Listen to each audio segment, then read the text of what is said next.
Pop quiz. Who's the whitest prophet in history? You're probably thinking Joseph Smith, founder of Mormonism, right?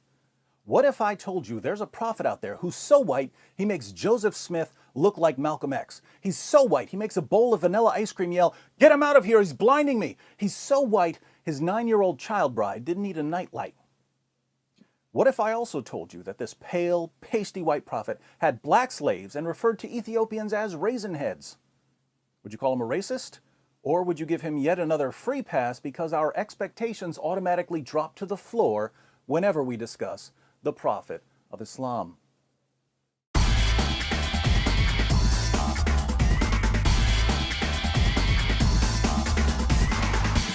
Many people who haven't read the Muslim sources assume that Muhammad was dark-skinned, but Arabs are classified as Caucasians and they can exhibit a variety of shades and tones. So if we want to know what Muhammad looked like, we'll have to go through some of the descriptions of his appearance found in the Hadith. Now, if Muhammad were sitting in a crowd of his fellow Arabs, how would we spot him?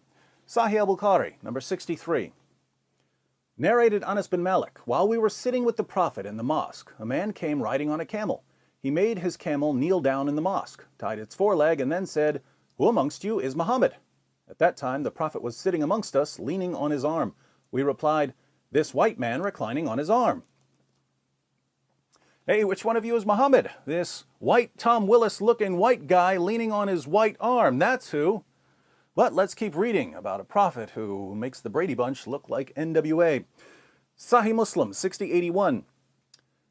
It was narrated that Abu Juhayfa said, "I saw the Messenger of Allah with a white complexion and some white hairs." White complexion with white hairs. Who knew that Anderson Cooper was a 7th century prophet? Sahih Muslim, 6071. It was narrated from Al-Jurairi from Abu at-Tufail. I said to him, "Did you see the Messenger of Allah?" He said, "Yes, he was white, with an elegant face." This guy's so white, he makes Queen Elizabeth look like Queen Latifah.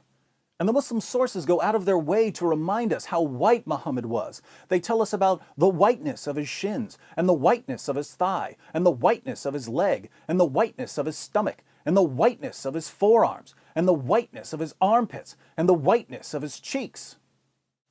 Based on these descriptions, a friend of mine who's a police sketch artist was able to put together a drawing of Muhammad. Have you seen this man? Kind of blends in with the whiteness of the paper. On a side note, to all my jihadi viewers, I can't figure out if this counts as a cartoon of Muhammad or not, but I don't really care. So, Muhammad was whiter than a bowl of Cool Whip, but when he wasn't busy being scooped onto a slice of apple pie, he was setting an example for his followers by keeping a tight rein on all his black slaves. Sahih al-Bukhari, 7263.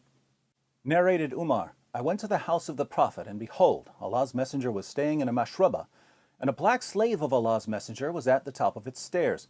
I said to him, "Tell the Prophet that here is Umar bin al-Khattab." Then he admitted me. Sahih al-Bukhari, 6161.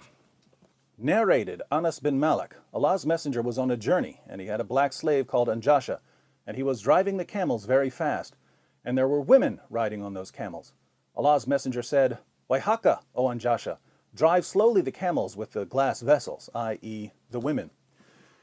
Here's one about a black slave who was shot to death while unloading Muhammad's luggage. Sunan an-Nasai 3858. It was narrated that Abu Hurairah said, "We were with the Messenger of Allah in the year of Khaybar, and we did not get any spoils of war except for wealth, goods, and clothes. Then a man from Banu ad-Dubayb, who was called Rifa bin Zayd, gave the Messenger of Allah a black slave who was called Middam. The Messenger of Allah set out for Wadi al-Qura. When we were in Wadi al-Qura, while Middam was unloading the luggage of the Messenger of Allah, an arrow came and killed him. The people said, 'Congratulations, you will go to paradise.' But the Messenger of Allah said, 'No, by the one in whose hand is my soul, the cloak that he took from the spoils of war on the day of Khaybar is burning him with fire.'" Just to clarify, Muhammad had sex with a 9-year-old girl, robbed caravans, and beheaded hundreds of Jews, but he's good. His black slave, by contrast, grabbed a cloak before the spoils were divided, so he's headed to hell. Welcome to Islam. In Provisions of the Afterlife, pages 30 to 31, Ibn Qayyim al-Jawziyya lists 28 of Muhammad's male slaves and 12 of his female slaves. Some of these slaves were black, some were not. Muhammad renamed one of his black slaves Safina, which means ship. called his slave ship, because he would load up the slave like a ship and make him carry everything. Muhammad apparently thought that black slaves were worth less than Arab slaves, since he once traded 2 of his black slaves for an Arab slave he wanted to set free because the Arab slave had converted to Islam. We know that Muhammad had sex with his female slaves because he eventually got one of them pregnant.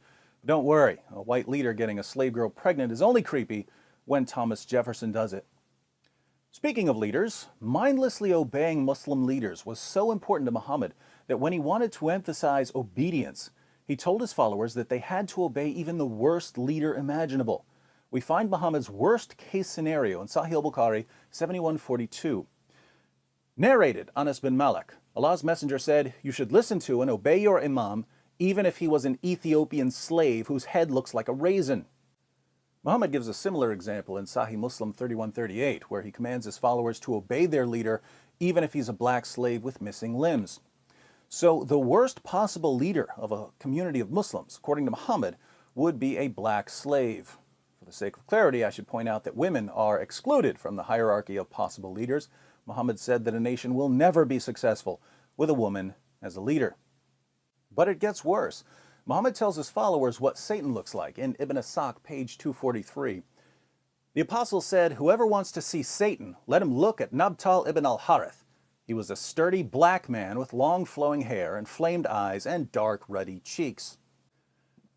Which one of you is the prophet? This white guy. What does Satan look like? That black guy.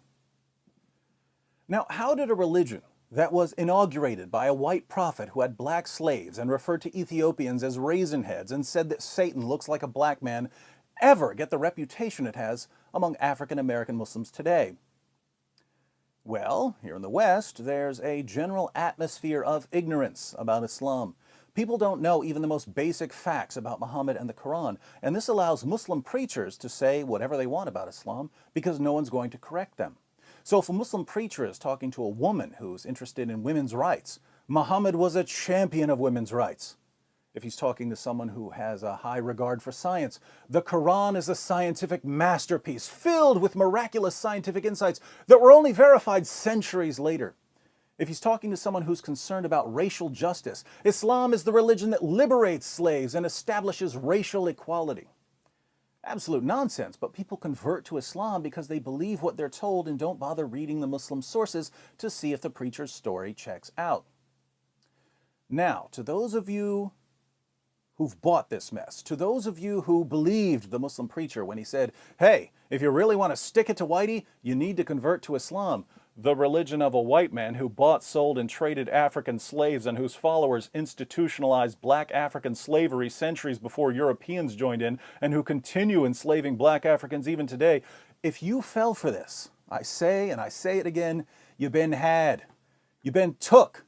You've been hoodwinked, bamboozled, led astray, run amok. This is what these white prophets with black slaves do. But now that you've seen what the Muslim sources say, now that you know you've been deceived, you have a choice. You can either leave Islam or you can continue serving a man whose descriptions in your most trusted sources make him completely indistinguishable from the Pillsbury Doughboy and whose teachings legitimized race-based slavery for 14 centuries. Just remember that if you continue honoring a slave trader who's about as dark as the cream filling of a Twinkie and who had black slaves and called Ethiopians raisin heads and said that Satan looks like a black man, you're not a freedom fighter or a social justice warrior or a champion of civil rights.